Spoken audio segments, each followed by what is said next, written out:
Oi, eu sou o Felipe e hoje a gente vai falar sobre composição visual. Composição visual é a organização e a distribuição dos elementos no foto, vídeo, imagem, na sua captura. E ela segue algumas regras ou algumas dicas, digamos assim. A primeira delas é essa fórmula, que também pode ser representada por este número. Essa fórmula, ela determina a proporção ideal de quase tudo que existe, desde a arquitetura, a biologia, a arte, o design e até a gravitação.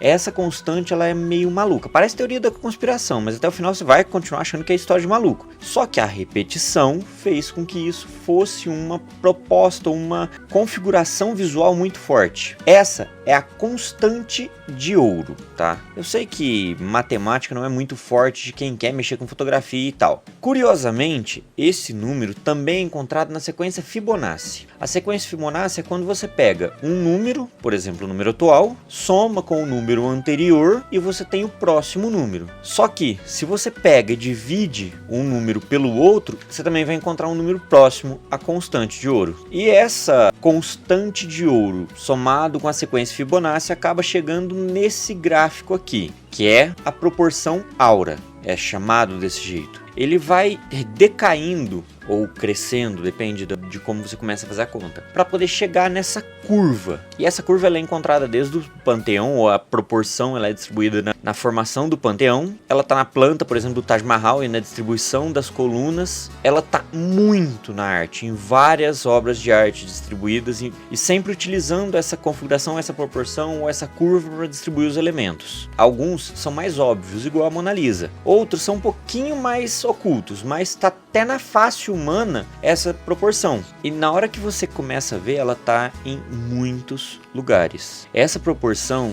ela meio que rege a distribuição exponencial espacial. Ela acaba acontecendo quando você tem a distribuição gravitacional da força centrípeta e até a formação biológica aleatória. Então, flores e galáxias seguem quase a mesma constante de ouro. Eu sei que é difícil acreditar, eu sei que é difícil entender, mas é uma constante que acontece muitas vezes no mundo. E tudo que acontece muitas vezes nós já estamos acostumados a perceber. E por isso ela é útil e por isso que ela é utilizada no design e na produção audiovisual. Essa sequência de ouro acaba gerando pra gente a regra dos terços. A regra dos terços é você dividir uma foto em 9 quadrados, digamos assim, de tamanho igual e distribuído dessa maneira. E aí você pode ver, por exemplo, a proporção aura direcionando a tua visão ou o teu alinhamento para os pontos de interesse. Então, em cada interseção do quadrado, desses quadrados, são pontos de interesse. E isso também funciona em fotos verticais. Não importa o aspecto ou a proporção da foto que você está utilizando. A regra dos terços sempre vai ser útil e sempre vai ser aplicada. Inclusive, para utilizar essa regra dos terços, no seu celular tem essa opção. Por exemplo, no aplicativo da câmera normal do celular. Você pode vir aqui na engrenagenzinha, correr até na parte de geral, linhas de grade. As linhas de grade vão aparecer, que são essas linhazinhas que estão aparecendo aqui,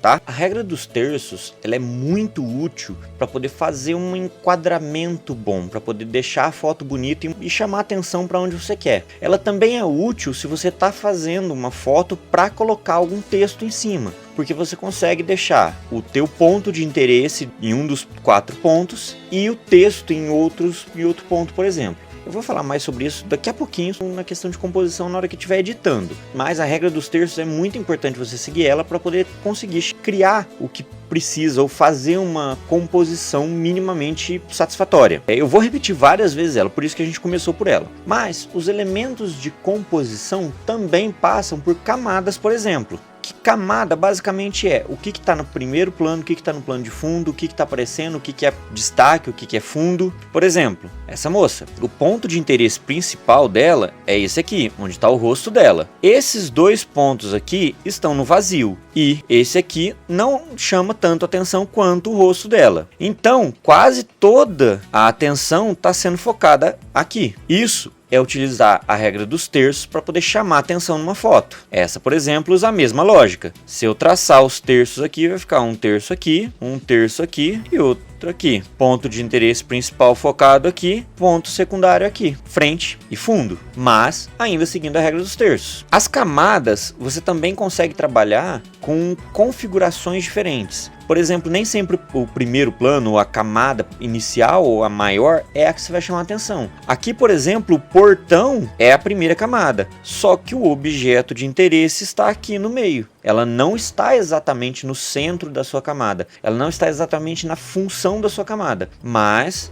a composição atravessando deixa isso possível. Você pode, por exemplo, usar isso para poder tirar foto através de objetos.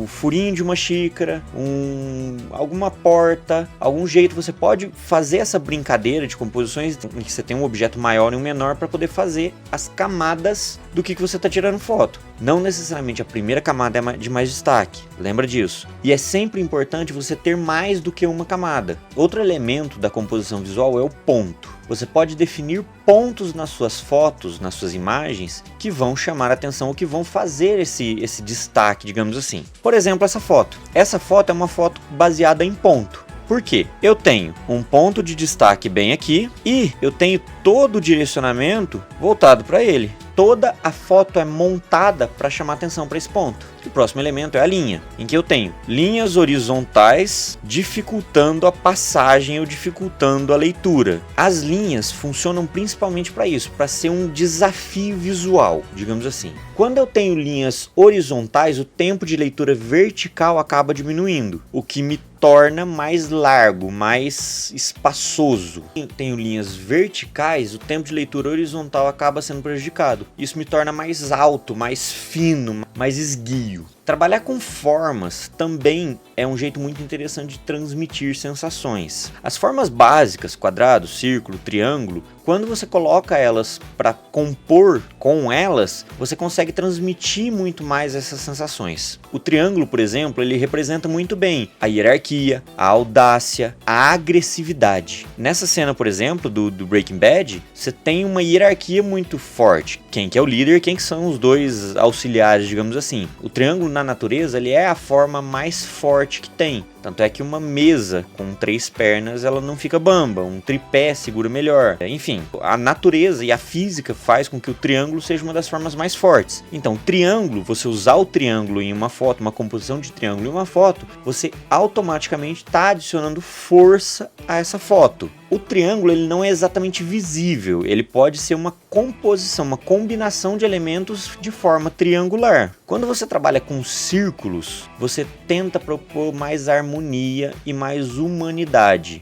coisas mais orgânicas. Os círculos, eles podem aparecer, como está no exemplo, em bolas, em várias bolinhas, ou pode ser uma composição só, de um círculo principal que vai causar essa sensação. Os quadrados já são mais frios, mais sólidos, eles representam mais a ordem e acabam com isso representando um pouquinho mais de solidão. Você também pode combinar as formas, quadrado, triângulo e criar novas fórmulas, por exemplo essas aqui. O losango, por exemplo, ele gera muito mais a sensação de confinamento de profundidade, o jeito que ele pode ser trabalhado numa foto. Já as outras podem gerar mais solidez e muito mais agressividade em composições fotográficas, por exemplo. Trabalhar com formas nem sempre é desenhar essa forma especificamente. Você pode organizar as coisas para que atinja essa forma, dando a impressão dessa maneira que você quer. Às vezes, a composição é só um monte de pessoas que se organizam ou se distribuem daquela maneira. Às vezes a composição é do próprio ambiente. Você tem que buscar um jeito de fazer aquela composição fazer sentido e você conseguir desenhar na tela. Quando se trabalha com cor na captação e no sentido de composição visual, primeiro a gente tem que entender o que é cor. A cor, ela é uma reação química. Sim, uma reação química. A cor acontece quando o raio de luz branco bate um objeto, o objeto absorve as cores e reflete apenas aquela que não está sendo absorvida.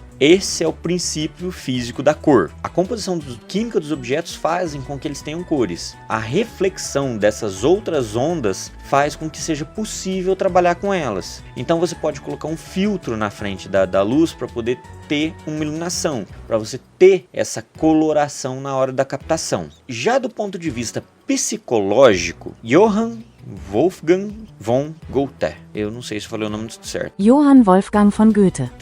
Me desculpa, a família dele. Mas ele criou esse círculo cromático aqui, que ele tentou traduzir as cores como sentimentos e sensações. Não é uma ciência tão exata assim, não é uma aplicação tão exata. Só que de tanto associar laranja e vermelho à comida pelo McDonald's, hoje na hora que você vê um ambiente laranja e vermelho te dá fome. Então, essas associações, elas podem não ser fisicamente explicadas na hora que a gente percebe elas, mas elas são socialmente aceitas. Então, algumas cores, elas tendem a direcionar a nossa percepção, a nossa sensação com aquela imagem. Por exemplo, o laranja é criatividade, energia, o vermelho é paixão, é emoção, é romance, o roxo é luxo, ou o verde acaba sendo mais importante, mais dinheiro, floresta, já o azul é sabedoria, conhecimento. Então, essas associações acabam trazendo mensagens extras no que a gente está montando. Então, na hora que você for compor, as cores que você vai utilizar ou a predominância de cor que você vai usar é o que vai passar a mensagem na hora da foto.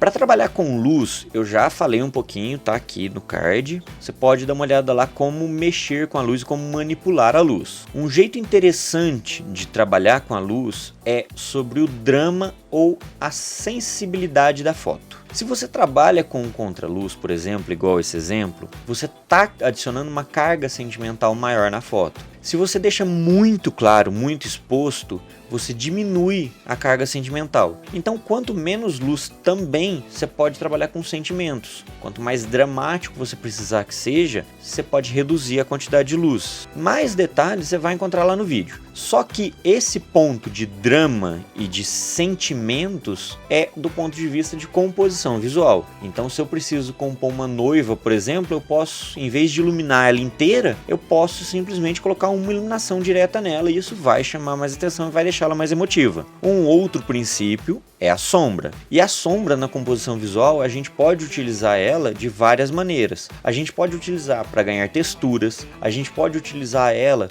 para desenhar. Se a gente utiliza combinado a luz e a sombra, a gente consegue uns efeitos muito interessantes. Prestar atenção no ambiente, prestar atenção nas possibilidades e principalmente não brigar contra a luz ambiente é o que te faz fazer uma foto boa. As sombras são consequências do que você vai fazer com a luz. Só que as sombras já existem, elas fazem parte. Você trabalhar com elas, você dar liberdade para elas e entender elas, perceber elas, vai te dar muita vantagem na hora de criar imagens. Outro princípio que a gente pode utilizar são as superfícies. A gente tem superfícies reflexivas que a gente pode tirar foto utilizando elas como reflexo. A gente tem superfícies de textura que a gente pode utilizar para poder modificar a luz. A gente tem superfícies que podem valorizar inclusive alguns aspectos. Por exemplo, se eu estivesse tirando foto de uma aliança. A aliança ela é polida e lisa. Se eu coloco ela num ambiente em que a mesa, por exemplo, que eu estou tirando é polida e lisa, o valor do polimento desaparece. Agora, se eu pego uma aliança que está polida e lisa e coloco ela para tirar foto em cima de uma mesa com textura de madeira quase fosca, o polimento vai chamar muito mais atenção do que chamaria na mesa lisa. A combinação de texturas está mais no ponto de vista de valorização. O que eu quero valorizar? Se eu estou tirando foto de um pão de queijo, por exemplo, que é todo craquelado, ele é todo texturizado, se eu tiro essa foto em um ambiente mais liso, o craquelado dele vai chamar mais atenção. E isso nos leva ao último ponto, que são as texturas. A combinação de texturas é uma coisa que muitas pessoas erram por não prestar atenção também. Liso, listrado, craquelado, pontilhado, todos são elementos que, se você combina eles, às vezes não vai dar tão certo. Tenta diminuir sempre o número de texturas que está aparecendo na sua imagem. Se você consegue tirar a imagem com um desfoque no fundo, você anula as texturas no fundo e chama atenção para a pessoa que está na frente. Se você não consegue tirar uma foto com o fundo desfocado, tenta tirar num ambiente mais limpo, assim as texturas da pessoa vão chamar mais atenção. Sempre tenta equalizar,